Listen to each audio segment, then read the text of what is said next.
Salah satu topik penting di dalam filsafat kontemporer adalah strukturalisme. Dalam kesempatan ini kita akan membicarakan apa itu strukturalisme serta gagasan awal dari pemikiran ini. Ikuti terus.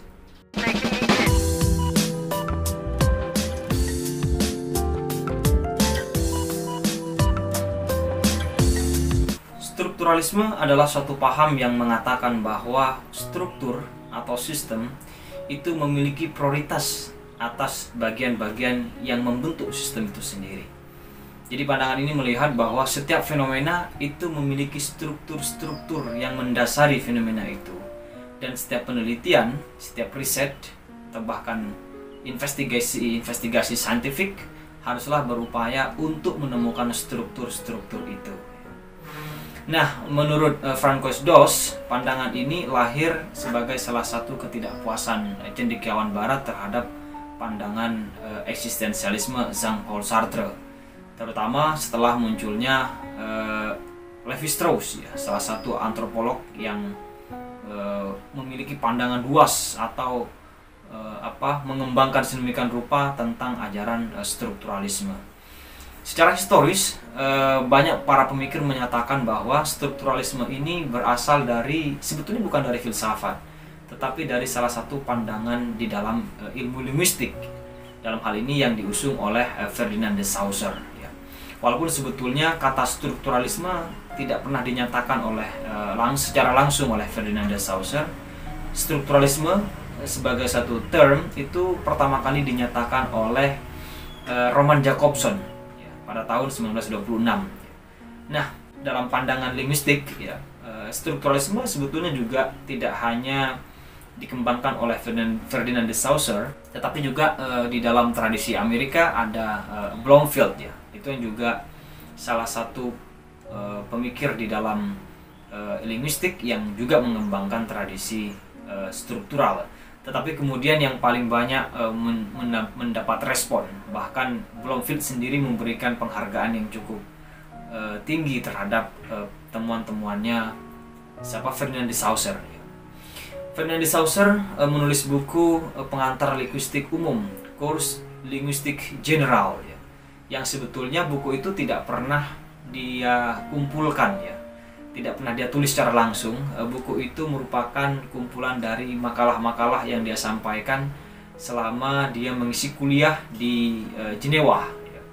Makalah-makalah itulah yang kemudian dikumpulkan dan dijadikan buku oleh dua muridnya, Sehae dan Bali. Nah, buku itu yang hari ini tiba kepada kita, yang sudah diterjemahkan ke dalam berbagai bahasa, bahkan termasuk di dalam bahasa Indonesia.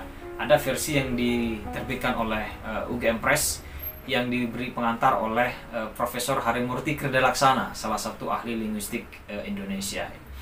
Karena buku ini adalah hasil kumpulan dari makalah oleh murid Ferdinand de Saussure, banyak yang mencurigai apakah susunan bab-bab di dalam buku itu seperti itu, misalnya salah satu yang dipersoalkan. Jangan-jangan Ferdinand de Saussure tidak pernah menulis susunan seperti itu. Misalnya di dalam buku itu bab pertama misalnya berkaitan dengan fonologi misalnya yang dimasukkan. Mengapa bukan bab yang lain? Memang di dalam tradisi linguistik, fonologi itu memiliki peran yang sangat penting, bahkan disebut sine qua non dari linguistik, syarat mutlak kira-kira, ya. Syarat yang apabila tidak dipenuhi maka kajian linguistik menjadi tidak ada. Mungkin itu pula yang membuat fonologi dimasukkan di bagian awal di dalam buku itu, ya. Tetapi sebetulnya yang paling menarik bukan konstruksi fonologisnya, tetapi konstruksi Ferdinand de Saussure tentang bahasa itu sendiri yang dibahas di dalam buku pengantar linguistik umum itu. Ada 4 topik menurut saya di dalam buku itu yang paling menarik untuk kita bicarakan. Yang pertama berkaitan tentang langue dan parole. Kemudian yang kedua berbicara tentang signified dan signifier. Kemudian yang ketiga berbicara tentang sintakmatik dan paradigmatik. Dan yang keempat berbicara tentang relasi dan isi. Kita mulai dari yang pertama, berbicara tentang langue dan parole.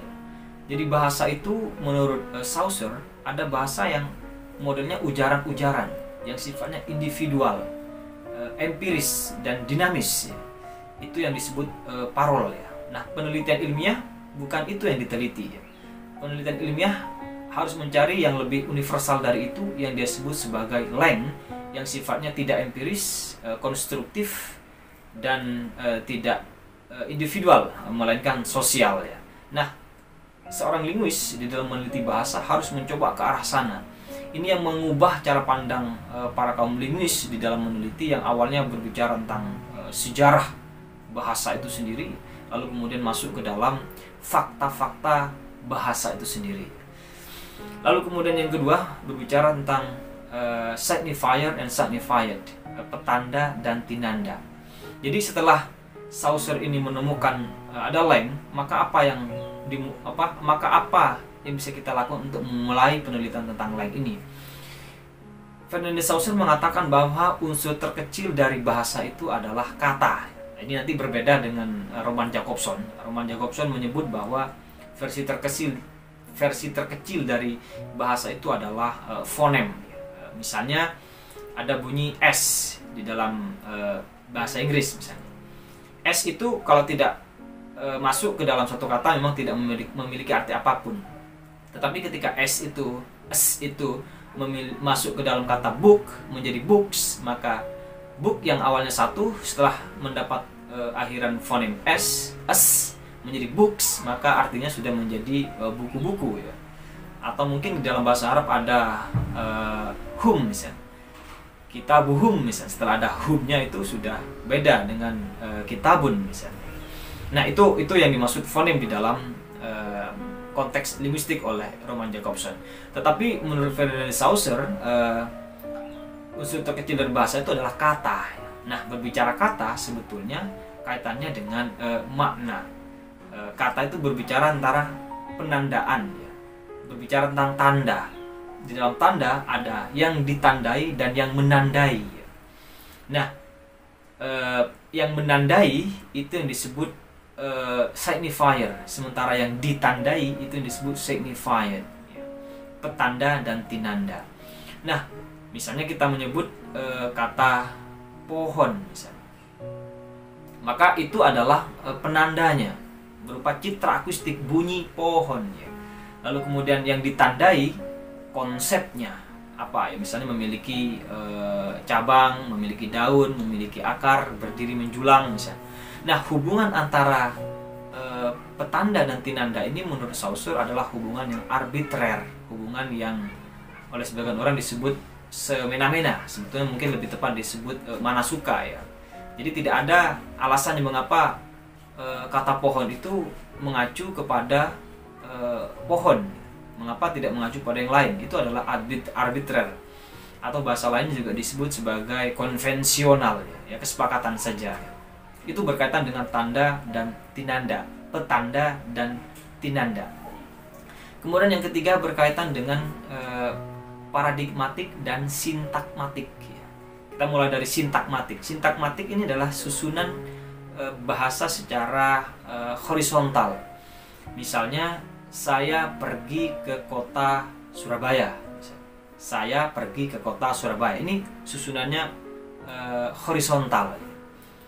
Kemudian ada paradigmatik. Paradigmatik ini susunannya adalah vertikal ya. Saya pergi ke Surabaya, subjek saya itu bisa diganti bermacam-macam, menurun ke bawah.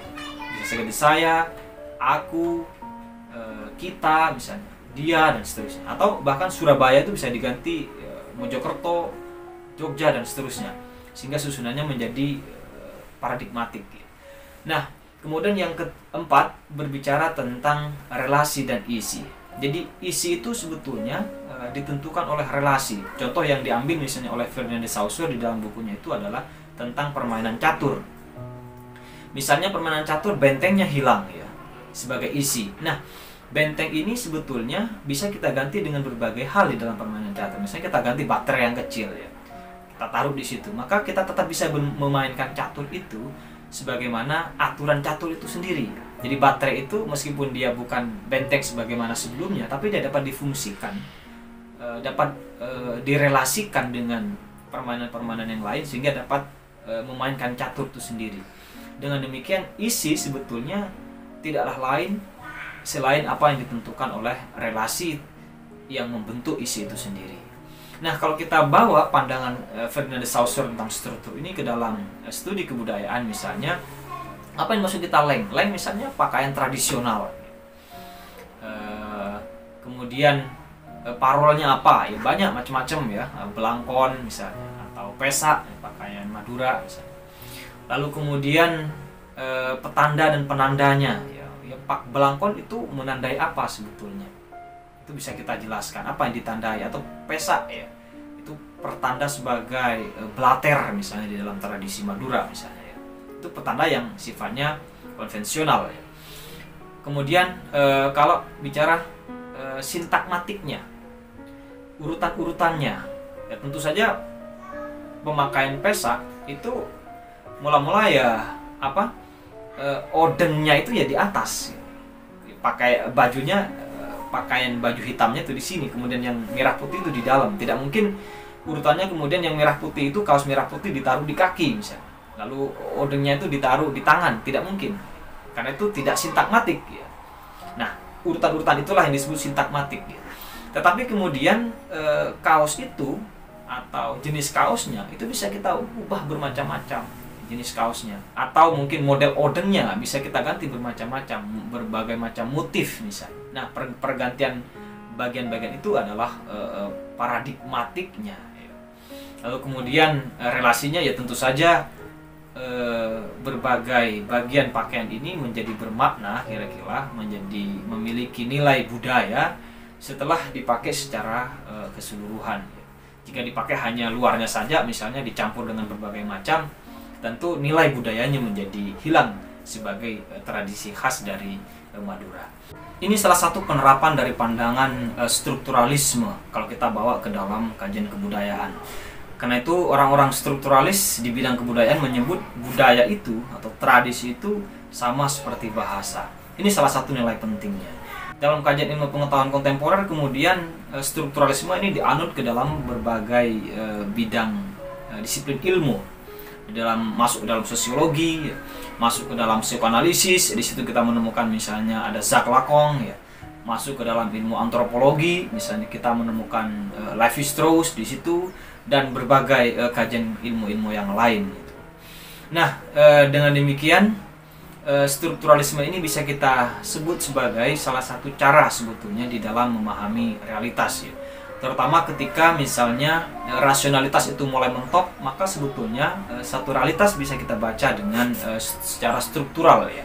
Misalnya kalau kita melihat mitos ya, mitos yang dianggap sama sekali tidak rasional, itu sebetulnya bisa kita baca dengan pendekatan struktural, dan itu yang sudah dibuktikan oleh Lévi-Strauss ya, saat dia melakukan banyak penelitian di orang-orang Indian, suku asli dari masyarakat Amerika ya. Bahkan Lévi-Strauss menulis buku berjudul Mythologics, yang berarti bahwa logika mitos, bahwa mitos itu memiliki logikanya sendiri ya. Nah, salah satunya yang disebut adalah logika struktural itu, yang mungkin di dalamnya berbicara keberulangan suatu tradisi ya, keberulangan suatu aktivitas misalnya.